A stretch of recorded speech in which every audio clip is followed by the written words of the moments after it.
G'day brewers, in this behind the scenes video I'm going to show you my storage for my brew day equipment and for all my spare parts and hardware. So without any ado, let's get into it.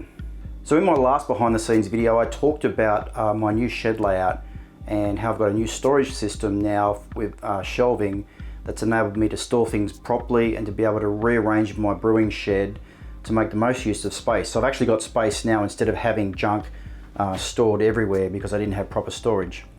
Now, one of the results of getting my new shelving system was I was able to move this bench top, which used to be on the other side of my brewery over here, and I was able to move it over here and be able to utilize it properly for the first time.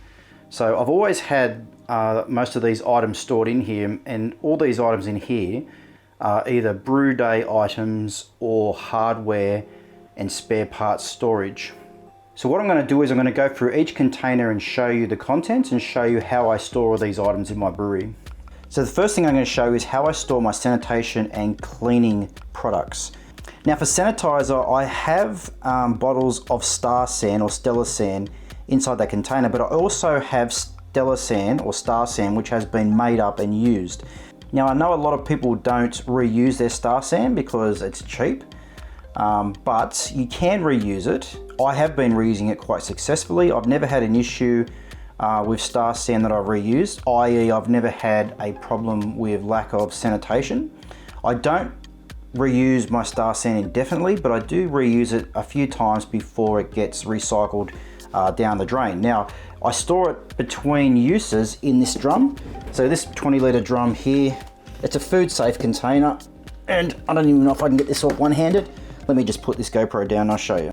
So as you can see, there's pre-mixed Star San in there. There's about 18 to 19 litres of it in there. That's enough to fill the next keg, sanitize it, and I'll probably use this, cycle this at least 2 more times before it gets cycled out of the system and I make a new batch.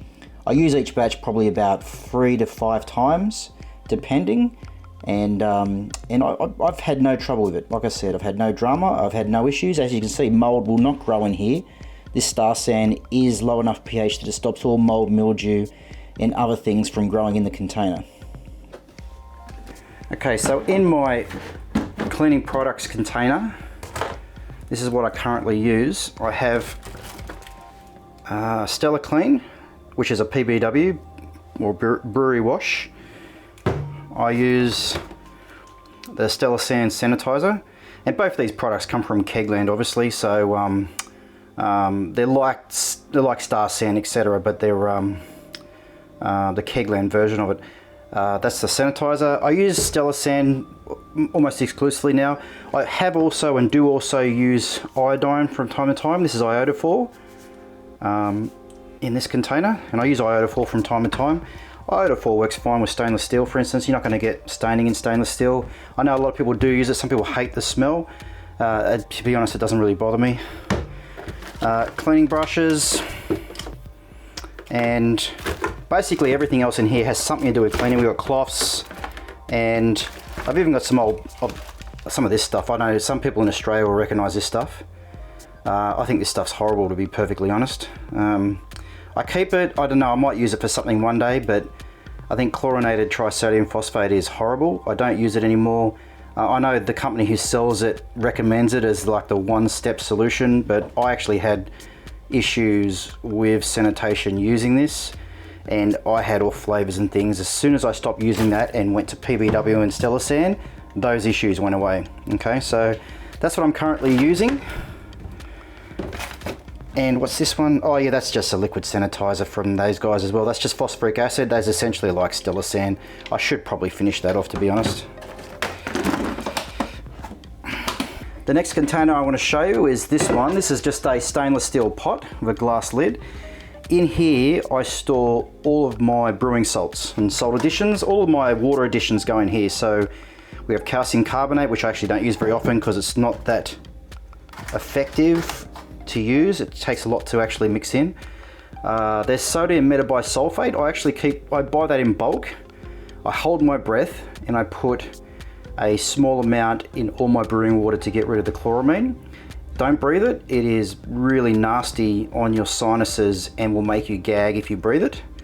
So protection is recommended. I'd recommend protection. I hold my breath and I'm very cautious with this particular product. But you know, it's fine. It's used in the wine industry for preservation, things like that. So it's not going to harm your beer. Calcium chloride. And of course, this should be calcium sulfate. Now they're the main ones. Calcium sulfate, calcium chloride, and sodium metabisulfate, the main ones. I also have some Epsom salt, magnesium sulfate, which I use for certain water additions, certain styles that is, I should say. I have my lactic acid for my acid addition. I also have some phosphoric acid. This is 96%, and I don't believe you can buy it this strong anymore. I actually think you can't buy it that strong anymore. That is very strong acid. You have to be very careful with that stuff. This is how I apply my acids. Can you read that? There we go. You get these plungers in kids' Nurofen bottles. They're excellent. They go up to, you can see that, they go up to 5 ml, which is perfect for home brewing batches. Honestly, I get the acid, whether it's phosphoric or lactic, in here, 3 to 5 ml depending on the water profile. I squirt it in and then immediately wash this out, and it's just lasted me for over a year now. It's fantastic. Love this.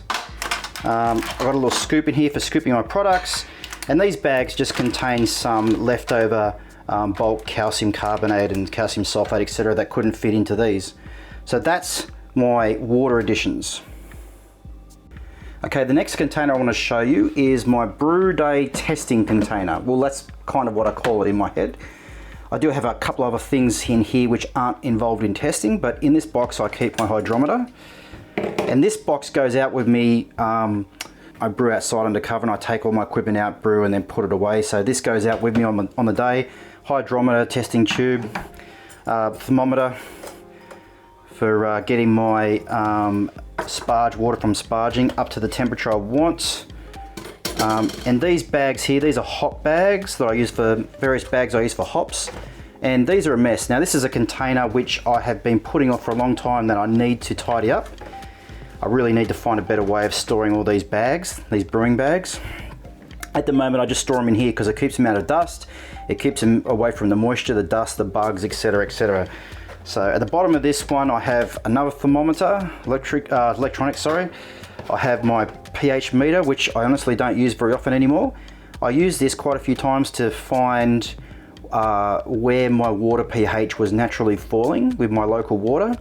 Once I got a good gauge of where my pH was falling on a regular basis, I was able to adjust my acid additions for my own specific water situation. So I honestly haven't used this for a long time, and I haven't had any issues with beer pH for a long time either.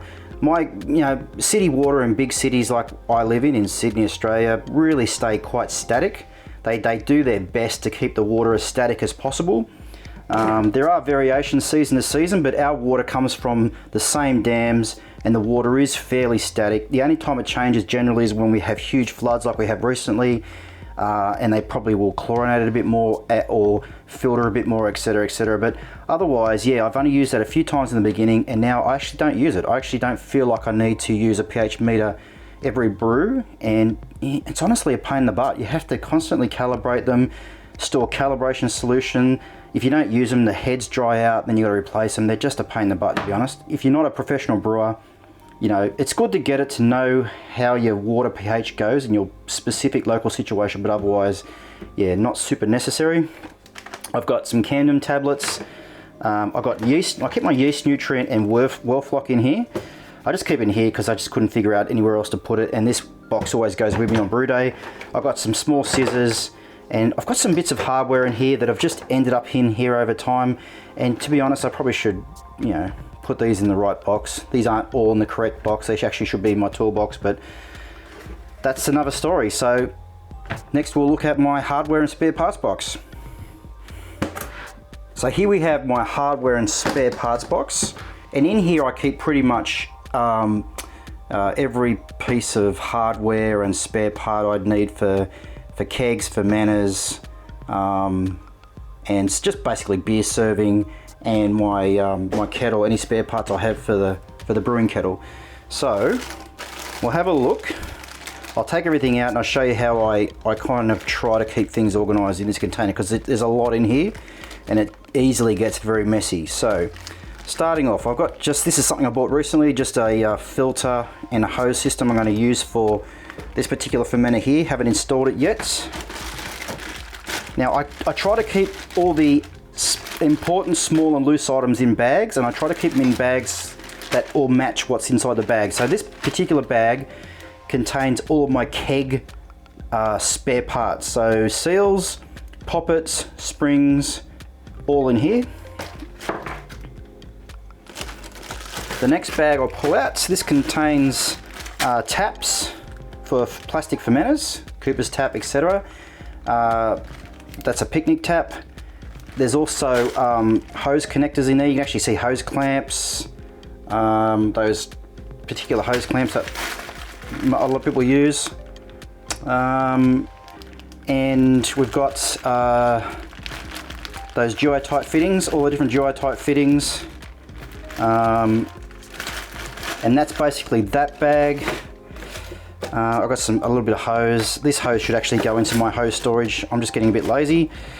The next plastic bag, this one, so this contains all my ball lock connections, and it also has spare connections for the Digiboil, for the actual tap and things like that.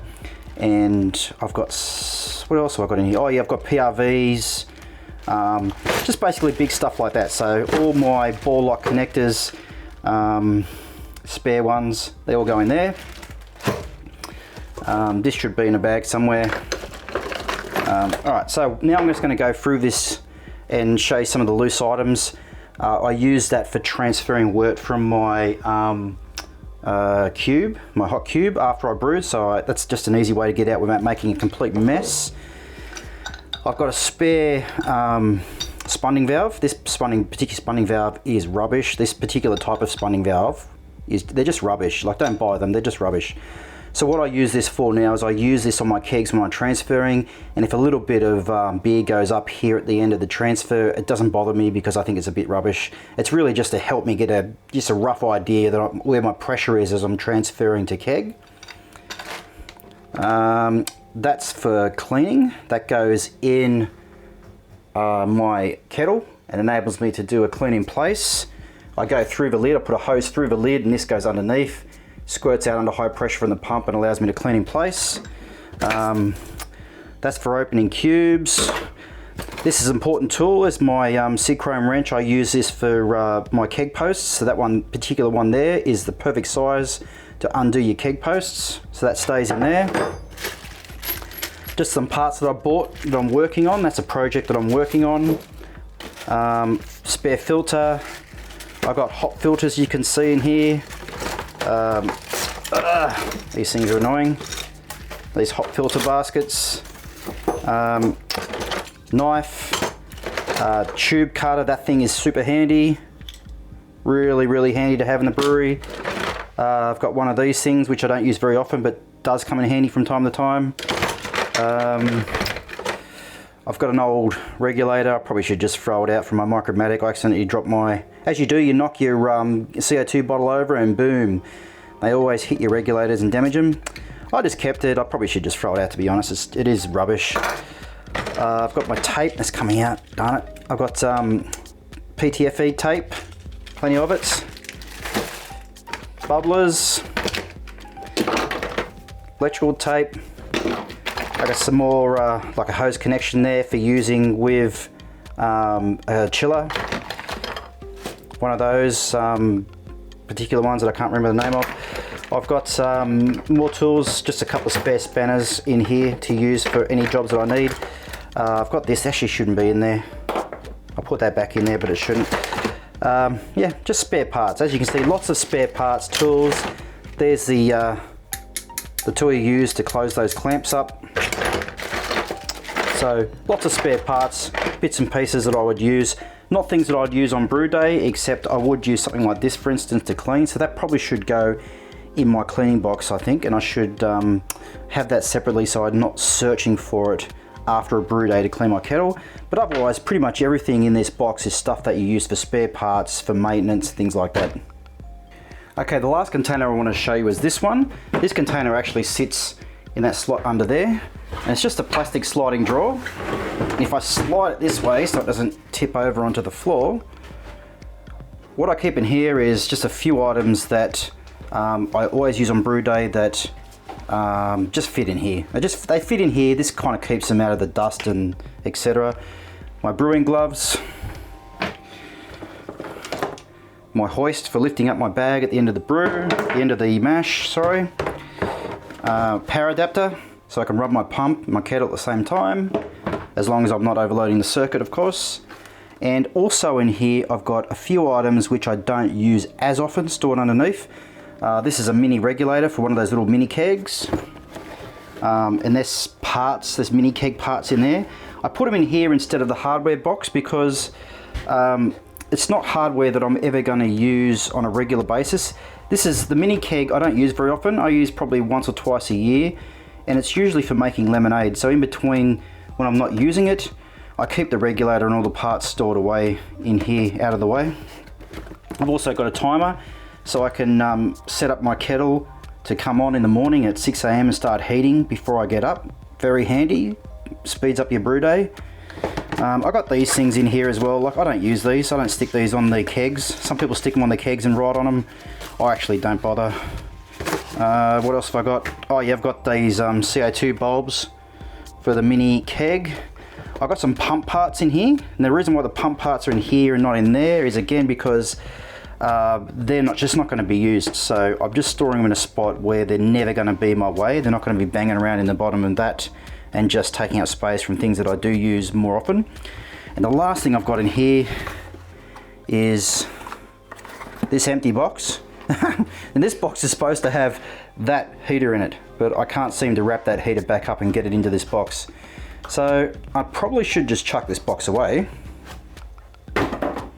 and I probably should just put the heater in by itself, carefully of course, and pack it back in like that. So that's what this particular container holds. Pretty much it's only the first three items that I use on a regular basis: the power board, the hoist, and my brewing gloves. Every brew day I open this up, I pull those three out, I put them in the kettle along with a bunch of other stuff and take my kettle down to where I brew and brew.